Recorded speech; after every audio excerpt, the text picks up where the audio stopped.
নমস্কার বন্ধুরা, আবারও একটি নতুন রেসিপিতে প্রিয়াস কুকিং ব্লগে আপনাদের সবাইকে স্বাগত জানাই। আজকে আমি সম্পূর্ণ নিরামিষ কাঁঠালের বীজ দিয়ে একটি দুর্দান্ত রেসিপি আপনাদের সঙ্গে শেয়ার করব। বন্ধুরা, এখন কিন্তু কাঁঠাল খাওয়ার পর কাঁঠালের বীজ কেউ আর ফেলে দেয় না, সবাই সংগ্রহ করে রাখে বীজ দিয়ে নানা রকম নিত্য নতুন রান্না বানাবে বলে। তো আমিও সেই মতোই কাঁঠালের বীজ রেখে দিয়েছিলাম একটি দুর্দান্ত পদ রান্না করব বলে। তো দেখুন, তার জন্য আমি বেশ অনেকটাই কাঁঠালের বীজগুলো নিয়েছি। এরপর আমি খোসা ছাড়িয়ে পরিষ্কার করে ধুয়েও নিয়েছি। এরপর দেখুন বন্ধুরা, আমি কাঁঠালের বীজগুলো কেটে নেব। তার জন্য বটি ব্যবহার করছি, আপনারা চাইলে ছুরি দিয়েও কেটে নিতে পারেন। দেখুন, একদম সরু সরু করে কাঁঠালের বীজগুলো কেটে নিতে হবে। একটু লক্ষ্য করে দেখুন আমি কিভাবে কেটে নিচ্ছি, খুবই সহজ লাগবে।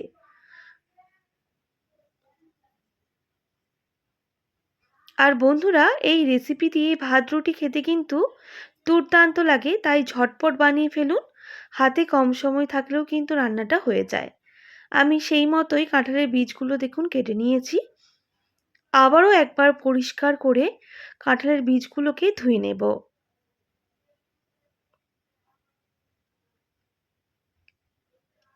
এরপর দেখুন, আমি একটা ফ্রাইং প্যান নিয়েছি আর গরম জল আগের থেকেই বসিয়ে দিয়েছি।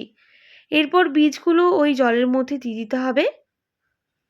আর দেওয়ার পর দিয়ে দেব স্বাদ মতো লবণ, সামান্য একটু পাতি লেবুর রস। এই যে বীজের মধ্যে যে কষটা থাকে সেটা কিন্তু বেরিয়ে যাবে। আর খুব ভালো করে মিক্স করে নিতে হবে ওই জলের সঙ্গে। এরপর গ্যাসের ফ্লেমটা যেহেতু হাই রয়েছে, ফুটতে একটু সময় দেব। আর ফুটে গেলেই আমি ঢেকে দেব প্রায় 5 মিনিটের জন্য। ওদিকে ওটা ভাপাতে থাক, আর এদিকে আমি আবারও ফ্রাইং প্যানটা পরিষ্কার করে অন্য একটা ফ্রাইং প্যান বসিয়ে দেব। তারপর স্লাইস করে দেখুন টমেটোগুলো কেটে নিয়েছি। ওই টমেটোগুলো উল্টে পাল্টে একটু লাল করে ভেজে নিতে হবে।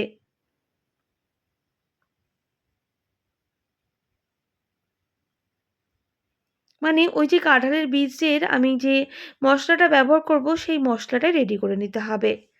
দিয়ে দেব 1 ইঞ্চি মতো আদা। আদাগুলো গোল গোল করে দেখুন কেটে নিয়েছি।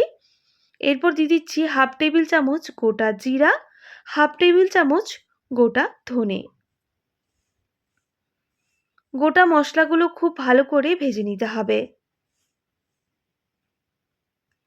আর দেখুন বন্ধুরা, টমেটোগুলো একটু লালচে কালার করে ভেজে নিয়েছি।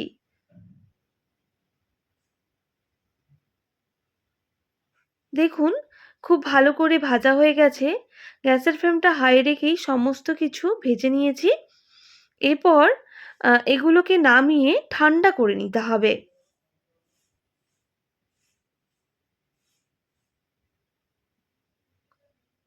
ঠান্ডা করে নিয়েছি। এরপর মিক্সিং জার দিয়ে দেব। আর মিক্সিং জারের মধ্যে ওই টমেটো, আদা আর গোটা জিরা, ধনে দিয়ে দিতে হবে।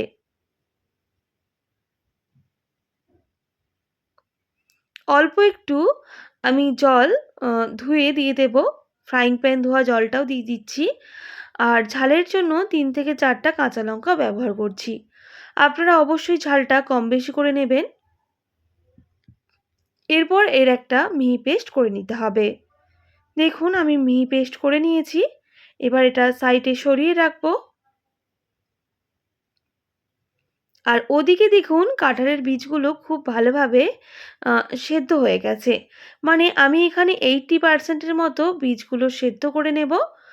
আর কাঁঠালের বীজের কষগুলো বেরিয়ে গেছে। এটা এবার জল ঝরিয়ে নিতে হবে। আবারও ফ্রাইং প্যানটা পরিষ্কার করে বসিয়ে দিলাম। আর দিয়ে দেব সামান্য পরিমাপ সর্ষের তেল। তেল খুব ভালো করে গরম করে নিতে হবে। আর কড়াইয়ের চারিদিকটা দেখুন আমি একটু ছড়িয়ে নিচ্ছি। এরপর দুটো মিডিয়াম সাইজের আলু একদম সরু সরু করে কেটে নিয়েছিলাম। ওই আলুগুলোই ভেজে নেব।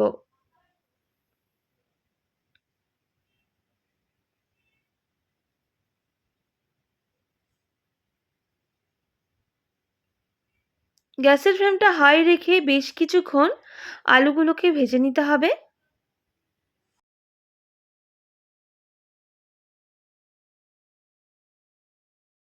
বেশ কিছুক্ষণ ভেজে নেওয়ার পর দিয়ে দেব স্বাদ মতো লবণ আর সামান্য একটু হলুদের গুঁড়ো। এরপর সমস্ত উপকরণ মিক্স করে নেব আর গ্যাসের ফ্লেমটা লো টু মিডিয়ামে করে আলুগুলোকে ভেজে নেব।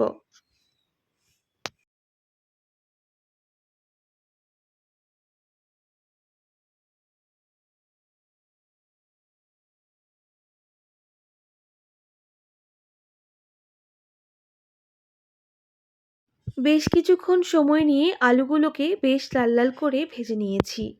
এবার তেল ঝরিয়ে আলুগুলো নামিয়ে নিতে হবে। এরপর ওই তেলের মধ্যে কাঁঠালের বীজগুলো দিয়ে দেব। বন্ধুরা দেখুন, আরেকটা যে খোসা রয়েছে মানে কাঁঠালের ভেতরে সেই বীজের ভেতরে, আপনারা চাইলে ওগুলো ছাড়িয়ে নিতে পারেন বা ওইটা দিয়েও রান্না করে নিতে পারেন, কোনো রকম অসুবিধা হবে না। তাই আমি গ্যাসের ফ্লেমটা হাই রেখে ওই বীজগুলো ফ্রাইং প্যানের মধ্যে দিয়ে দিলাম। এরপর আমি গ্যাসের ফ্লেমটা হাই রেখেই বেশ কিছুক্ষণ ওইভাবেই নাড়াচাড়া করে নেব। আর বন্ধুরা, যেহেতু লবণ আর লেবু দিয়ে খুব ভালোভাবে সেদ্ধ করে নিয়েছিলাম, তাই আর লবণটা ব্যবহার করব না। সামান্য পরিমাপ হলুদের গুঁড়ো আর সামান্য একটু কাশ্মীরি লঙ্কার গুঁড়ো দিয়ে দেব আর মিক্স করে নিয়ে ভালো করে ভেজে নেব।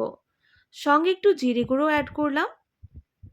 এরপর গ্যাসের ফ্লেমটা লো টু মিডিয়াম আঁচে রেখে এই কাঁঠালের বীজগুলো ভেজে নিতে হবে। তো বন্ধুরা, বেশ কিছুক্ষণ কাঁঠালের বীজগুলো ভেজে নিয়েছি, দেখেই বুঝতে পারছেন একটু লালচে কালার হয়ে গেছে। ঠিক এইভাবেই কাঁঠালের বীজগুলোকে ভেজে নিতে হবে। এরপর আমি এখানে দিয়ে দেব সামান্য পরিমাপ বেসন। আপনারা চাইলে এটা অবশ্যই স্কিপ করতে পারেন, তবে বেসন দিলে এর কিন্তু টেস্টটা আরও বদলে যায়। বেসন দেওয়ার পর গ্যাসের ফ্লেমটা হাই রেখে আমি খুব ভালো করে ওই বীজের সাথেই ভেজে নেব।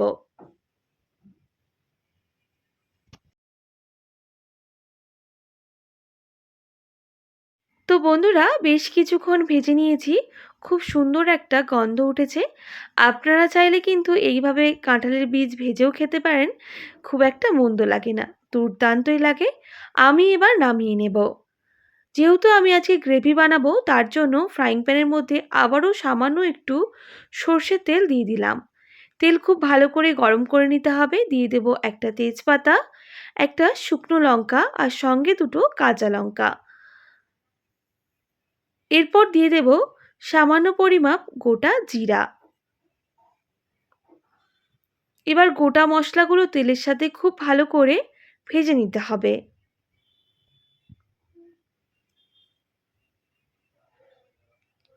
মশলা থেকে খুব সুন্দর একটা গন্ধ বের হলে বেটে রাখা মশলা দিয়ে দেব। মশলা দেওয়ার পর খুব ভালো করে মিক্স করে নেব আর মশলাটা খুব ভালো করে কষিয়ে নিতে হবে।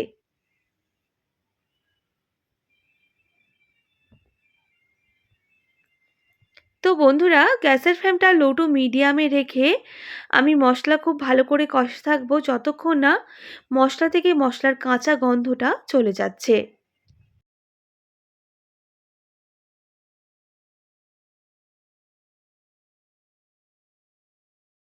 মশলা বেশ কিছুক্ষণ কষিয়ে নিয়েছি। এবার কিছু গুঁড়ো মশলা অ্যাড করব। দিয়ে দিচ্ছি সামান্য পরিমাপ হলুদের গুঁড়ো, কালারের জন্য সামান্য কাশ্মীরি লঙ্কার গুঁড়ো। যেহেতু আমি এখানে কাঁচা লঙ্কার ব্যবহার করেছি, তাই গুঁড়ো লঙ্কাটা স্কিপ করে যাচ্ছি। আপনারা চাইলে গুঁড়ো লঙ্কাও ব্যবহার করে নিতে পারেন। মশলার সাথে খুব ভালো করে গুঁড়ো মশলাগুলো মিক্স করে নেব। গুঁড়ো মশলা মিক্স করে নিয়েছি গ্যাসের ফ্লেমটা লো টু মিডিয়ামে রেখে। এরপর মিক্সিং জার ধোয়া জলটাও অ্যাড করে দেব, সঙ্গে গ্যাসের ফ্লেমটা হাই করে দেব। আর ভালো করে মিক্স করে নেওয়ার পর খুব ভালো করে আবারও মশলা কষিয়ে নিতে হবে যতক্ষণ না মশলার কাঁচা গন্ধটা চলে যাচ্ছে আর ওই যে এক্সট্রা জল সেটা শুকনো হয়ে আসছে। সেই মতো করেই মশলাটা খুব ভালো করে কষিয়ে নিতে হবে।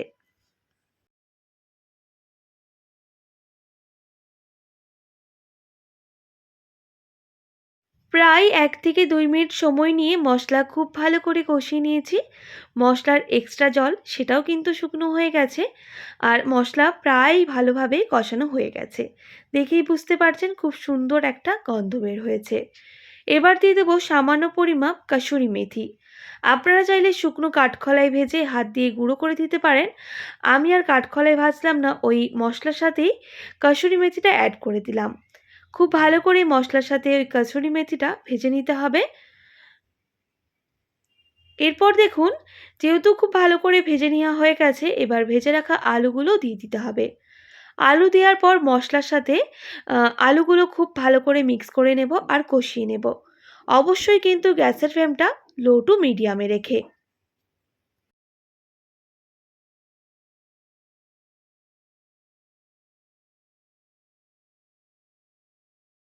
আলুর সাথে মশলা কষিয়ে নিয়েছি।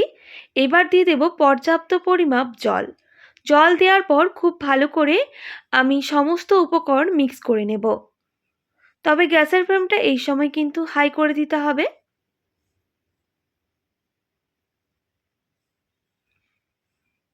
কম বেশি কিন্তু কাঁঠালের বীজ অনেকেই অনেকভাবে রান্না করেছেন। আমি যেভাবে রান্না করছি একবার রান্না করে দেখুন, সত্যিই কথা দিচ্ছি দুর্দান্ত লাগে।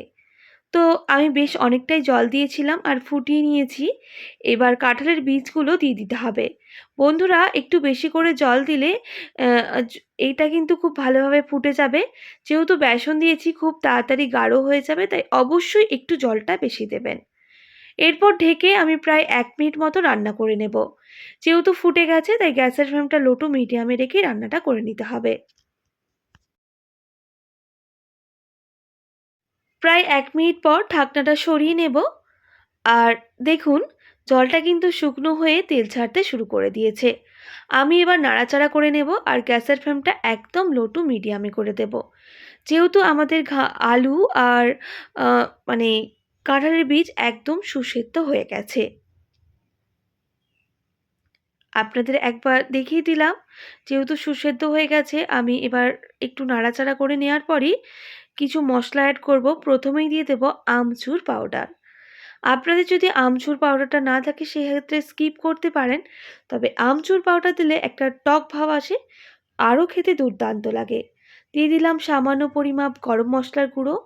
আবারও ভালো করে মিক্স করে নিচ্ছি সমস্ত উপকরণ। সমস্ত কিছু মিক্স করে নিয়েছি। আর আলু আর যেহেতু আ কাঁঠালের বীজ সুসেদ্ধ হয়ে গেছে তাই একটা ম্যাশার দিয়ে একটু মিক্স করে নিতে হবে। মানে ম্যাশ করে নিলে একটু গাঢ়, গাঢ় হয়ে যায় আর একটু মাখো, মাখো দুর্দান্ত লাগে খেতে। তাই আমি আবারও একটু ম্যাশ করে নিলাম।